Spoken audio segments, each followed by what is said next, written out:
Hello everyone, thank you so much for being here in the next webinar of OpenDots project. Welcome to everybody. I hope people from different countries in the region, also from Spain and other countries, will be here and participating during this webinar. Today we have a special guest. He is Venkataraman from OpenAIRE. He is better known as Venkat, and he is the training officer in OpenAIRE. He is a specialist about digital curation, and also he is a biomedical and a biochemist, but he has a big expertise in the FAIR principles. And today he is going to talk about the principal concepts and the main definitions about metadata schema. And I only want to would like to say thank you, Benka. Welcome, and thank you so much for being here. And please feel free to start your presentation.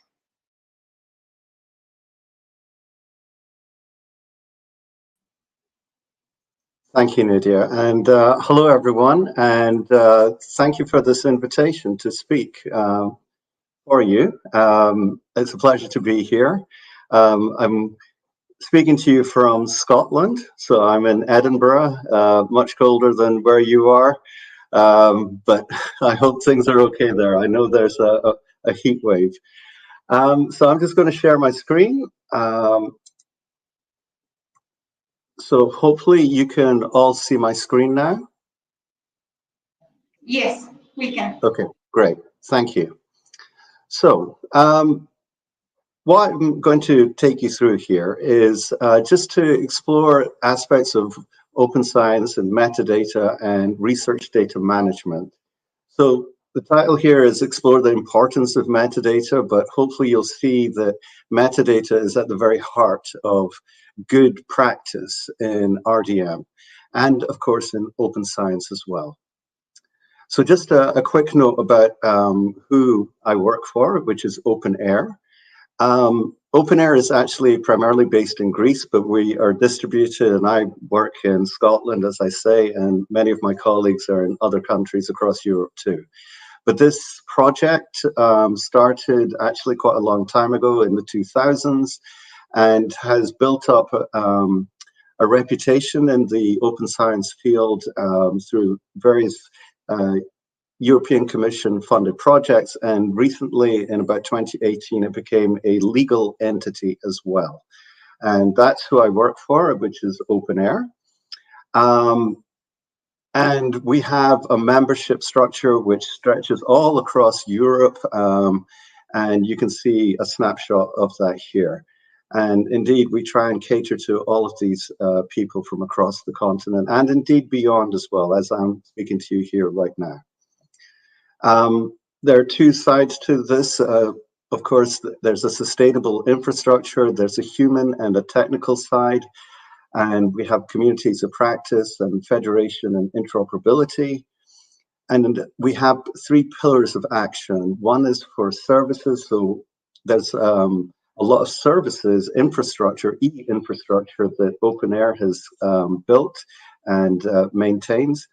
The second is training, which I represent. And the third is on policies. Indeed, we're involved in a lot of the policy making and things like that going on in Europe and elsewhere. And I mentioned to you that we have an e-infrastructure with a suite of different services. This is just a collection of some of those, and you're more than welcome to go and try them out. These are all open source, free to use, etc. So let me take you into the main bulk of what I'm going to talk about, but I'm going to start off just describing to you briefly about the research data management lifecycle, or RDM lifecycle.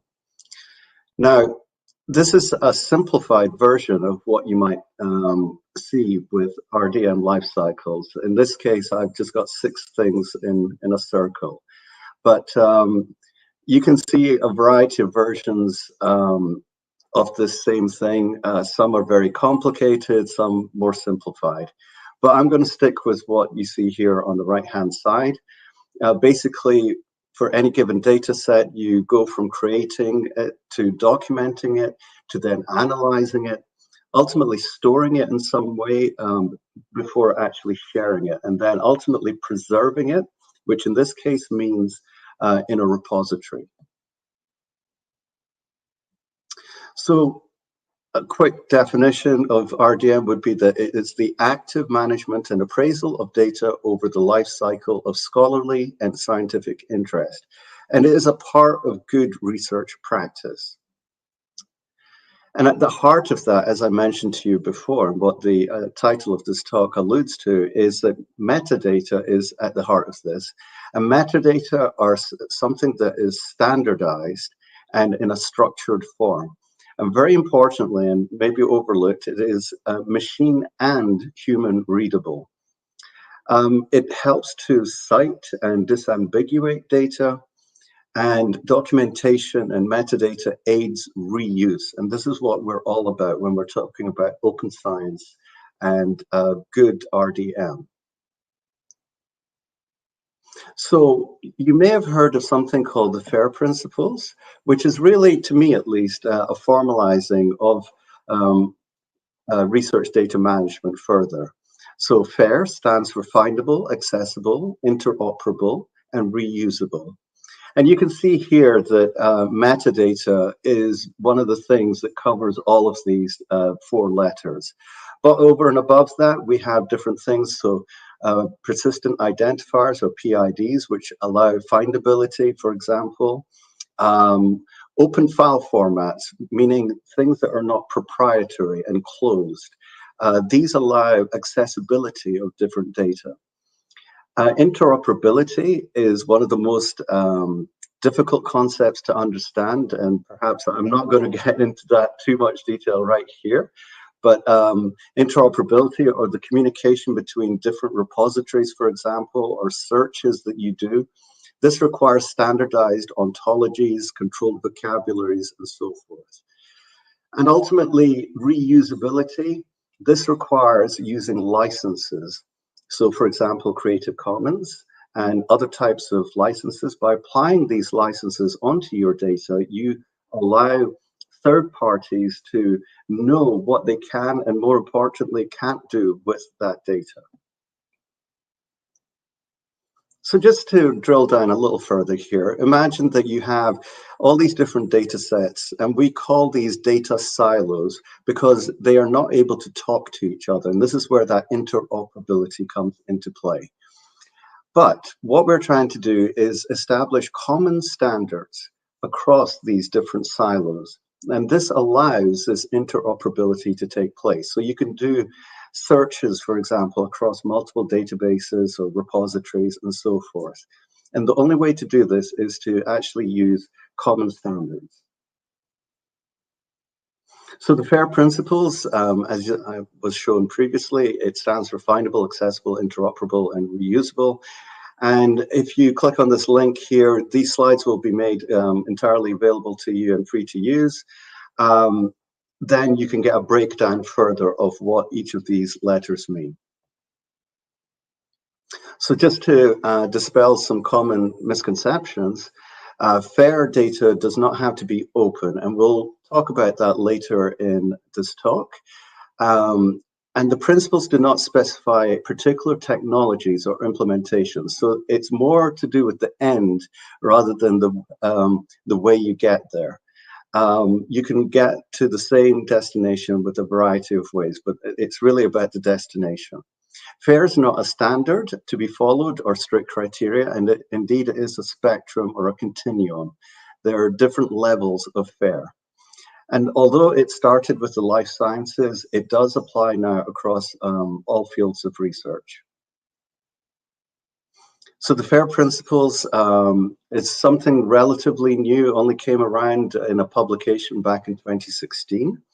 But it is being embraced very much, at least in places like Europe, North America, Australia, and indeed elsewhere. And I hope this is the case, and I know this is the case in large parts of Latin America as well. But you can actually use tools such as what you see on the screen here, which allow you to self-assess how fair your data are. So what I'll do just in the next few slides is just give you a few tools that you can use perhaps to, as a researcher at least, to drill down into data, to become more fair and practice good RDM. So for example, here, a tool for finding data is indeed one that my employer, OpenAIRE, has produced itself called Explore. And this is the underlying thing to this, this tool is something called a knowledge graph. And indeed, it's one of the largest knowledge graphs out there, and has aggregated a lot of data and publications and so forth. And what it's doing is linking all of these, and it's a very complex thing. And what this tool here, Explore, allows you to do is actually tap into that. And as I mentioned before, a lot of the tools that OpenAIRE produced, it is entirely free to use, so I invite you to have a look if you wish. So you can find your project or project data sets and publications and other things. So metadata standards, now this really is important. So I talked about how you need to use controlled vocabularies and ontologies, common standards, and that really helps break down these silos. Now, there are a lot of established standards already out there, and there are tools also out there where you can actually try and find those. So as a researcher, you might go into a project and not know what standard to use. But don't worry, there are tools out there, and hopefully if you search on these things here on the screen, hopefully you'll find something that is applicable to you. Now, that might not always be the case, and in those instances, then you just need to use something that is more general. So ideally, you want to find something that is very specific to your field of science, but if that doesn't work, then you move up a level to something more general and so forth.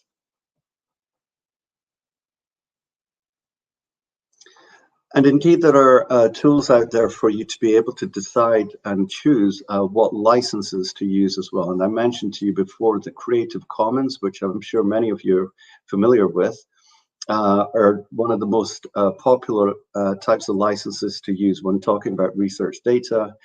And there are tools out there where wizards basically that allow you to take you through the different things that you may know about your data, and ultimately it will suggest to you what license to apply. Now, of course, what we're trying to do in open science is that we're trying to use the most loose licenses as possible, the ones that are most allow reuse of your data. Now, these might typically be what we call CC BY, or the attribution license, or indeed CC0, which is a completely restriction-free Creative Commons license. Now, this might not always be possible, and we need to take that into consideration. Indeed, if there are IPR, intellectual property rights issues, or sensitive data, then maybe you won't be able to use these open licenses. But that's for you to be able to decide, and only you know the answer.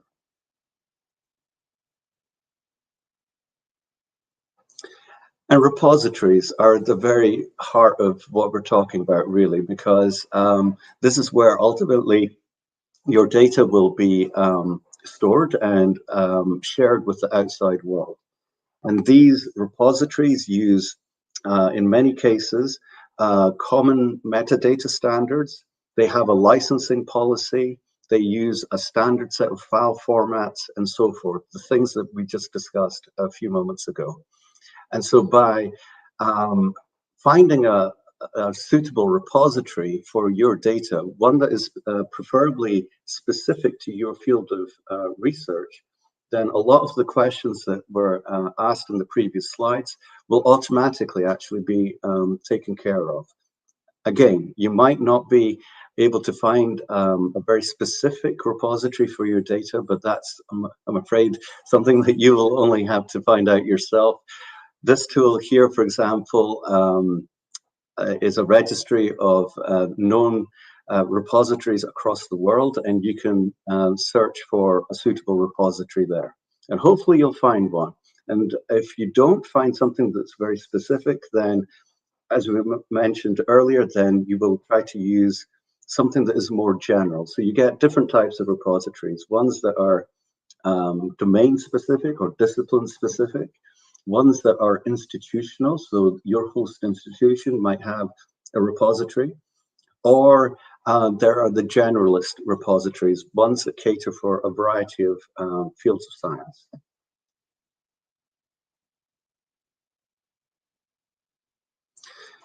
And there are tools for archiving data and software as well. This is one such thing. This is actually what you could consider a generalist repository too, and it's called Zenodo. And it's actually one of the tools that has come from OpenAIRE and actually from CERN as well. And this has a very heterogeneous mix of data and publications and other things in there.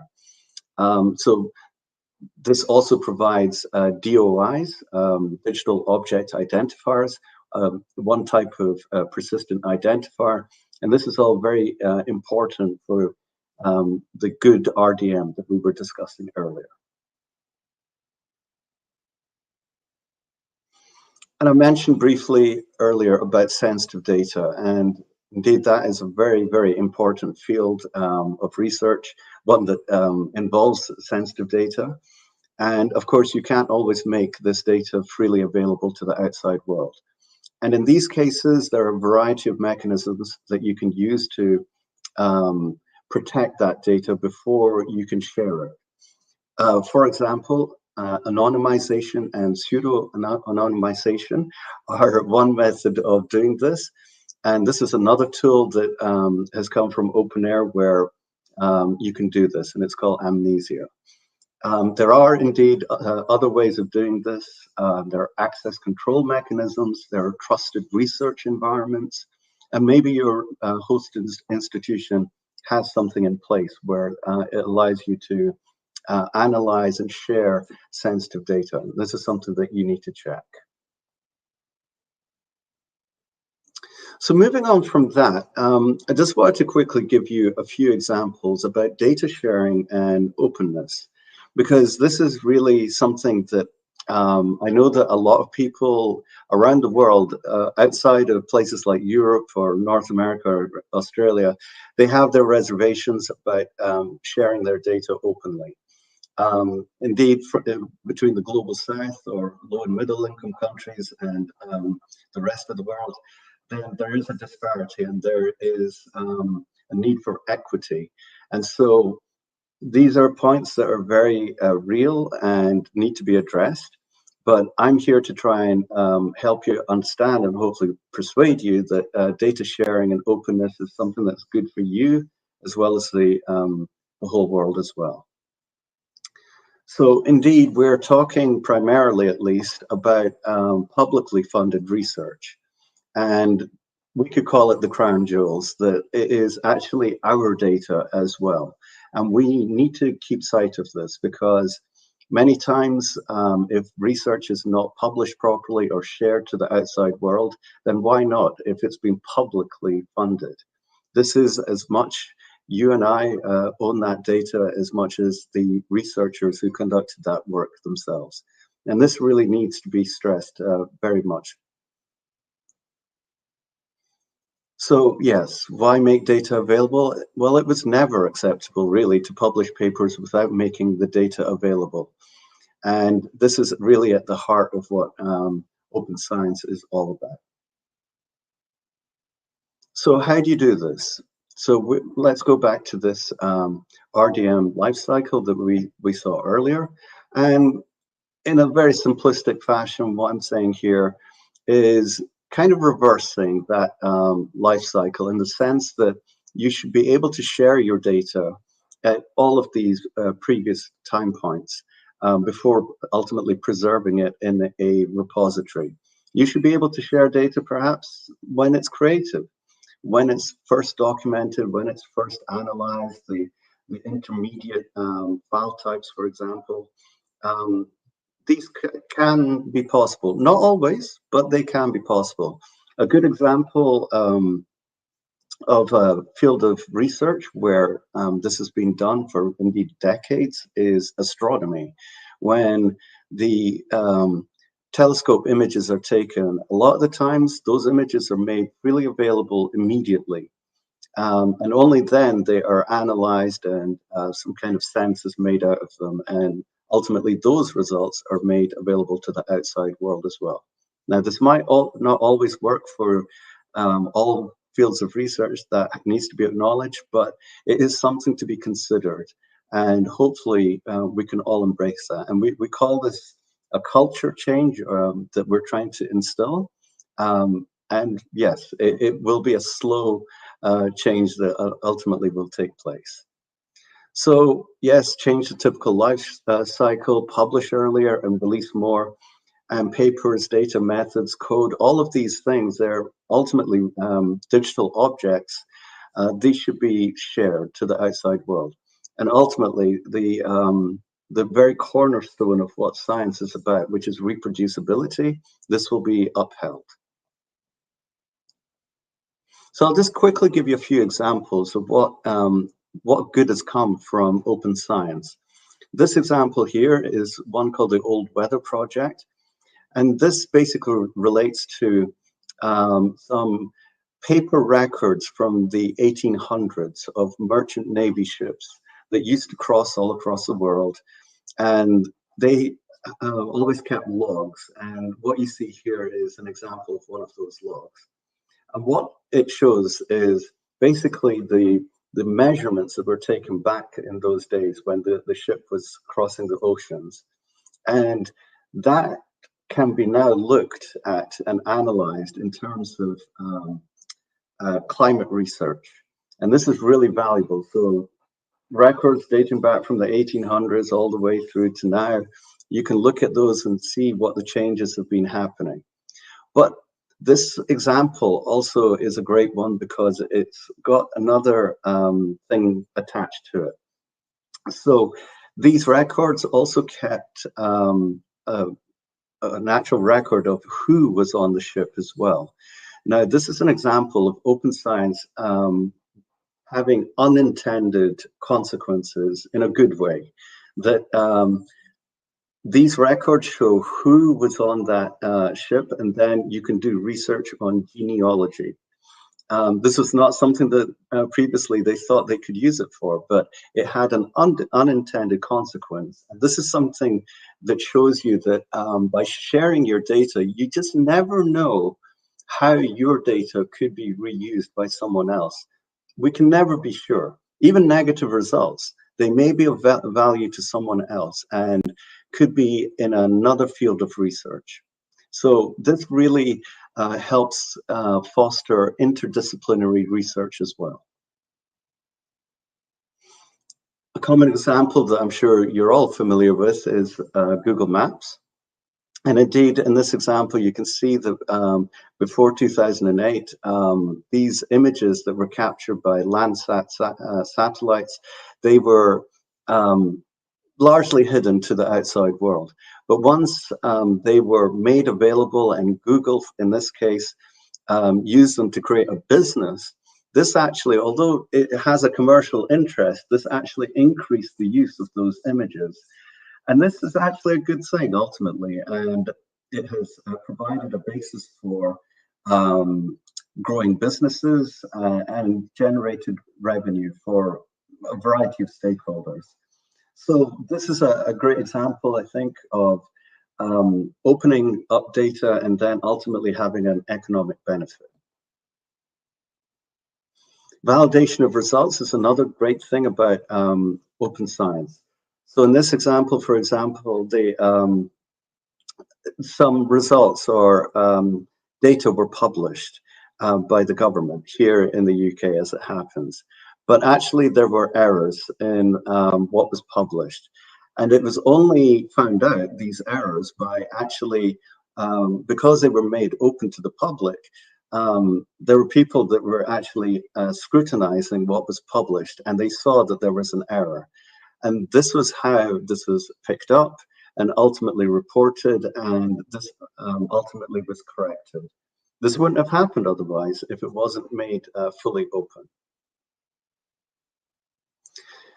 Indeed, there's a lot of academic fraud, unfortunately, and in this example, it was only found out because the data was made open, and by having peer review scrutiny of that data, it was found that there was something not right about what was going on. Indeed, there, in this case, 55 publications with what is basically fictitious data. And only because of the open science community and the scientists involved in everything, they were able to see this and saw that there was something wrong, and ultimately called this guy out. And of course, sharing leads to breakthroughs, and there are numerous examples that can be seen in the biological sciences and elsewhere, where drugs are discovered and so forth. And of course, this is all because these data have been made freely available. Of course, we had a very recent example of what happened during the COVID pandemic. That was a great example of the world coming together with open data, etc., and coming up with the solutions to this global issue. And indeed, there are so many other global issues going on, and these can be addressed by having good open data. So how do you share data effectively? And there are a number of places to look. I'm just giving you some highlights, but there's so many places, especially if you do a Google search. re3data.org, the repository registry that I showed you earlier. My previous employer was a group called the Digital Curation Centre, which is actually based here in Edinburgh, where I am. The DCC, they have a number of guides and other things on the website. I highly recommend having a look there. It's very much of use. So I mentioned earlier that about the FAIR principles. Now, what we just talked about in the last few slides was about open science and open data. Now, the two are not the same thing, and this is really a crucial point. Now, imagine there's all the data out there in the world, in the wild, then a subset of that may be managed in some form. And a subset of that might be FAIR data or FAIR compliant data. We also said that this is a continuum, so there's nothing that, you can never say that one thing is 100% fair, for example. It's a continuum, but let's say you have this FAIR data, and then you have this open data as well, some of which might not be managed, but a lot of it might be. Now, what we're trying to do is increase that overlap between FAIR and open data. Now, of course, although FAIR is not the same as open, we need to say that we can try and make things as open as possible and as closed as necessary. And indeed, in the community that I'm in the open science and RDM and FAIR community, this is something that you commonly hear: as open as possible and as closed as necessary. Meaning that, for example, sensitive data, IPR data, they might not be able to be made fully open, and that's fine, but you need to justify that. And this is something that only you can actually answer.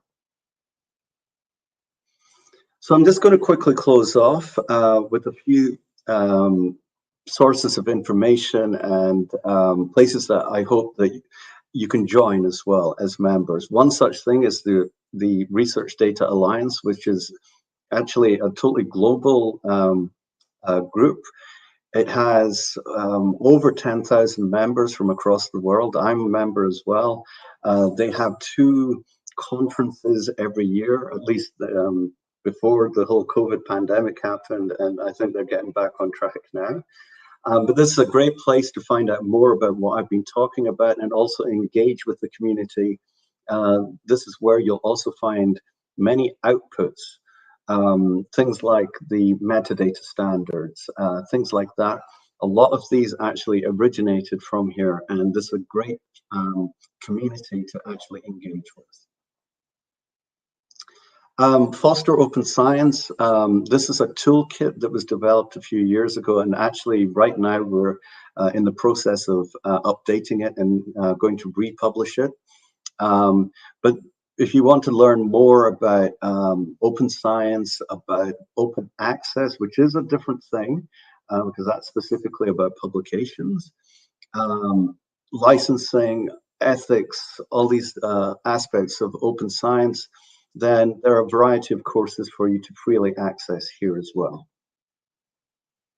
And ultimately, there's also this thing called Open Plato, which is something that I'm personally overseeing along with some colleagues. This is essentially a Moodle platform, which maybe several of you are familiar with. It's a learning management system, which is a Moodle. And it is an open science community resource. We're building it at the moment in terms of the content. Indeed, we've been in discussions with OpenDots about this as well, and it is something that I invite you to have a look at if you have time. At the moment, it's not got many things, but we are building on it as we speak. So I'm going to finish off there. I think I'm on time, and I invite any questions that you may have. I'm happy to take those. There's so many things that I didn't cover, but I think this is something that we can delve into in a deeper fashion at a later time. But I just wanted to give you an overview of open science, metadata, and try and persuade you to embrace that. Thank you. Thank you so much, Venka. This was a really interesting presentation. For example, you said something really important, that is the investigation on the data. Research should be not entirely open, just as open as possible and as close as necessary, because too many people think that when they open the data, they are giving too many information about the research that they are working on, and there are some questions about what happens if I give the information about new patents or sensible information from the users. So this is really important to focus on. Not all the information should be open, just the necessary to improve the working, yeah. the new research, for example, the article journals or the results of research. And also, you mentioned about the project Open Plato. I think it is in this region, in Latam, is not known about what it is and what kind of contents the people could find. So could you talk more about this project? What topics are in the Moodle? How the people could participate? It is open to the people in general? Yes. Yeah. If I may just address what you mentioned at the start as well. Now, yes, it is also about making your data fully open. No one's asking anyone to do that. It is up to the researchers to figure that out.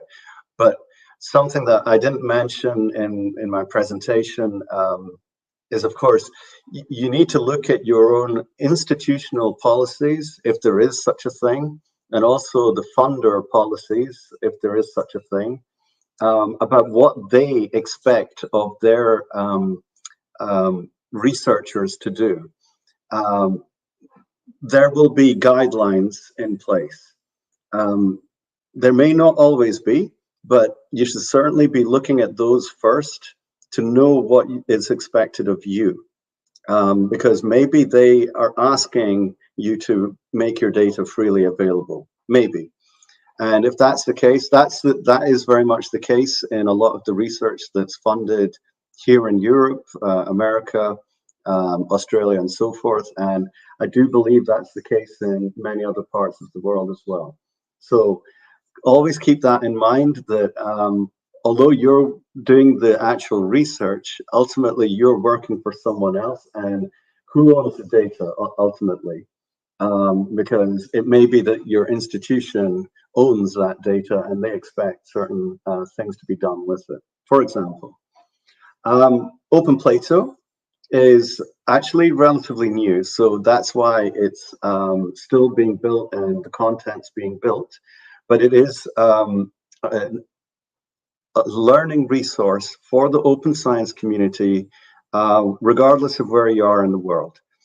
We are wanting to use it to create multilingual content as well. So in Spanish, in other languages, if possible. Also things that are maybe applicable regionally, and I think OpenDots and OpenAIRE, this is where maybe something that we can do, and indeed, I know that we already have discussed this before. So all aspects of open science, what I've just basically given my presentation on, these are the kind of things that in a practical sense, how do you do open science? Things like that. This is what we're trying to build with these self-paced learning resources. Something I didn't mention, and really maybe not of such importance to where you are, but a big thing that's going on in Europe is called the European Open Science Cloud, or EOSC for short. And this is something that the Europeans are basically trying to build. The name is slightly misleading. It's not a cloud, really. It's basically a federated set of services and data across the whole continent.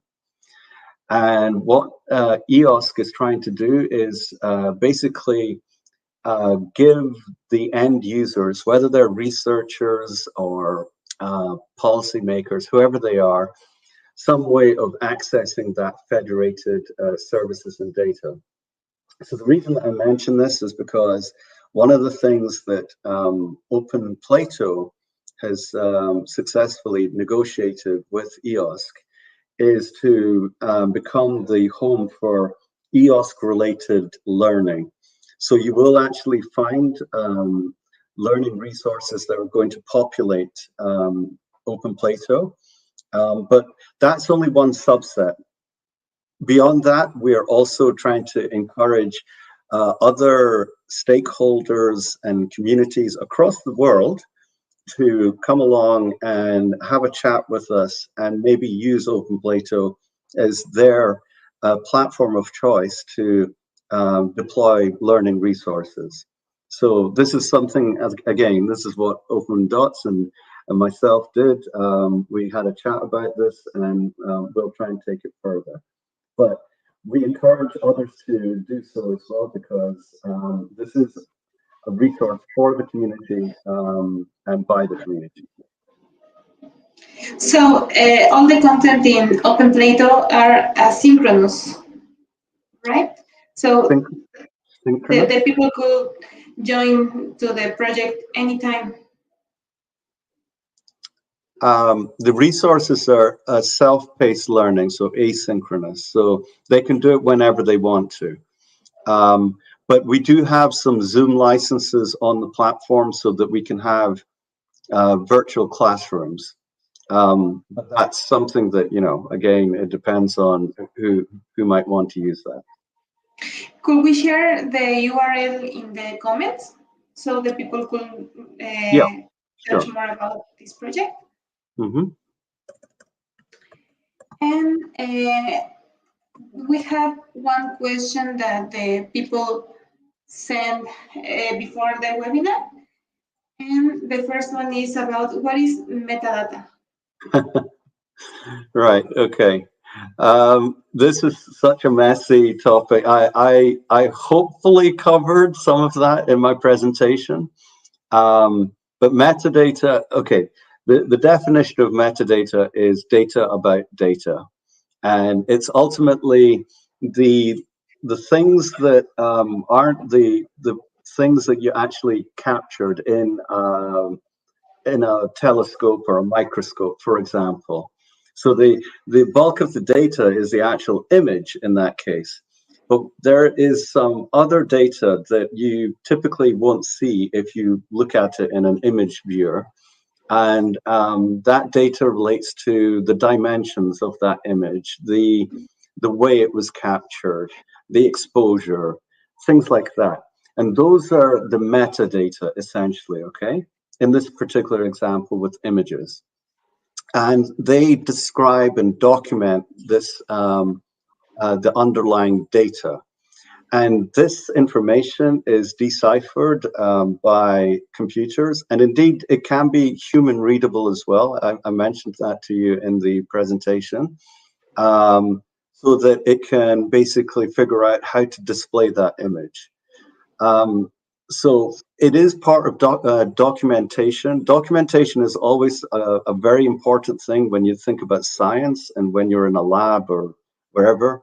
But metadata is a very specific form of that. It is structured, meaning it might exist in a tree form where you might have parent and child relationships, for example. It will use controlled vocabularies, meaning, for example, when you're on a website and you have a drop-down web form with drop-down options, those are controlled vocabularies, meaning that you're not typing in free text. The more you use free text, the more you're opening yourself up to errors, because you might have different spellings, different capitalizations, things like that. But if you have pre-filled options, controlled vocabularies, then that actually makes this idea of interoperability a lot more secure. Thank you so much, Venka.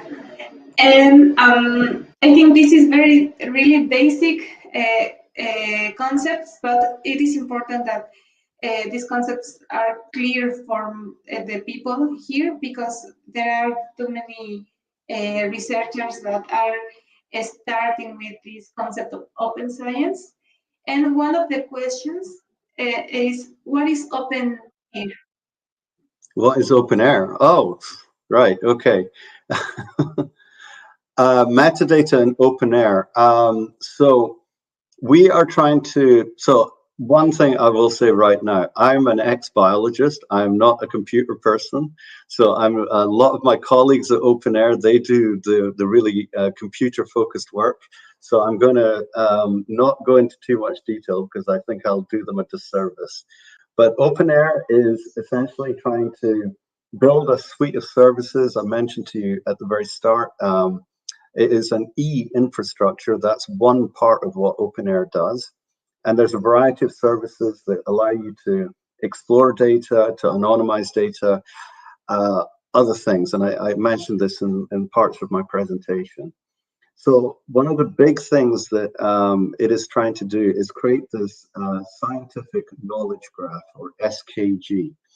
And it is basically all forms of data, projects, methodologies, software, all these different things, digital objects, and they are existing in some kind of space, but they are being linked, and these linkages allow better searches ultimately to be made. And this is a big part of what we're trying to do. We're aggregating data from across the world, these different types of data, and providing an extra layer of information on top of that that didn't already exist before. So good metadata is really important to be able to accomplish this. But there are other issues which I've not really had a chance to get into. Things like the curation of data. A lot of the data that exists out there is poorly curated, or meaning that it has not been fully filled in. You know, all the fields that you need to fill in for the metadata might not have been filled in. A lot of things might be empty. That means that's kind of poor data, metadata. But who does the curation? Who has the time? And this is a manpower issue, because, you know, what I'm talking about is, I acknowledge it takes a lot of time to do. When we're talking about the volumes of data that are being generated, especially nowadays, you know, things are going up exponentially with our mobile phones, with automated instruments that record weather, for example. These are all generating huge amounts of data, and ultimately, who is going to curate that? So these are difficult questions, and I'm not saying that I have a right answer to it. Of course, there's a lot of talk in recent times about artificial intelligence, and this is where maybe some things might ultimately go. Thank you so much, Venka, for your participation, and thank you so much for your open mind for the people and the questions here. I don't know if we have another question on the comments, but I think this was really helpful and important information about the FAIR principles and why should the researchers open their data, and I hope the people is interested about Open Plato project. I think this is one of the most important and also the most friendly project for the general public. Thank you very much for inviting me, and it's been a pleasure. Thank you, and thank you to everyone that was here. See you in the next webinar. Thank you, Venka. Thank you. Bye.